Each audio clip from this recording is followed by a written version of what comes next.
शिव और मार्कंडेय की कहानी। यह कहानी प्राचीन काल की है, जब मुनि मृकंडु और उनकी पत्नी मरुद्वती को कोई संतान नहीं थी। उन्होंने संतान प्राप्ति के लिए कड़ी तपस्या की और भगवान शिव की कृपा से उन्हें एक पुत्र प्राप्त हुआ। भगवान शिव ने उन्हें दो विकल्प दिए, या तो वे एक दीर्घायु और साधारण संतान प्राप्त कर सकते थे, या फिर एक अल्पायु लेकिन परम ज्ञानी और परम भक्त पुत्र।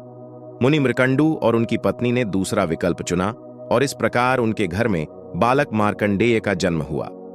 मार्कंडेय बचपन से ही अत्यंत बुद्धिमान और शिव भक्त थे। जब वे 16 वर्ष के हुए तो मृकंडु मुनि को झांत हुआ कि उनके पुत्र की आयु अब समाप्त होने वाली है, लेकिन मार्कंडेय ने इसे भाग्य मानकर स्वीकार नहीं किया और अपने मन में अडिग विश्वास रखा कि केवल भगवान शिव ही उनके रक्षक हैं। उन्होंने शिवलिंग के सामने बैठकर शिव जी की तपस्या आरंभ की और शिव मंत्र जाप किया। जब यमराज को मार्कंडेय की आत्मा लेने का समय आया, वे उनके सामने प्रकट हुए। यमराज ने अपने पाश को मार्कंडेय की ओर फेंका, लेकिन बालक मार्कंडेय ने अपने आप को शिवलिंग से लिपट लिया।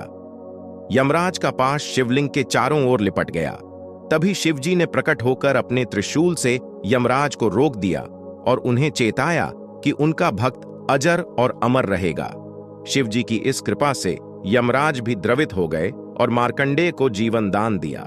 भगवान शिव ने मार्कंडेय को आशीर्वाद दिया कि वे हमेशा 16 वर्ष के युवा ही बने रहेंगे और संसार के किसी भी कष्ट से मुक्त रहेंगे। इसके बाद मार्कंडेय ने जीवन भर शिव भक्ति और धर्म का प्रचार किया।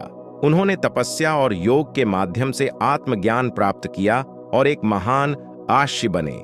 यह कथा हमें यह सिखाती है कि जब हम सच्चे मन से भगवान की शरण में जाते हैं तो वे हमें हर संकट से बचाते हैं। शिवजी का कृपा हमें यह प्रेरणा देती है कि भक्ति और समर्पण से हर बाधा को पार किया जा सकता है। यदि आपको मेरे द्वारा प्रस्तुत ये पंक्तियां अच्छी लगी तो मेरे चैनल को लाइक और सब्सक्राइब करें। भगवान शिव पर अपना विश्वास बनाए रखें। आपकी सारी मनोकामना पूरी होगी।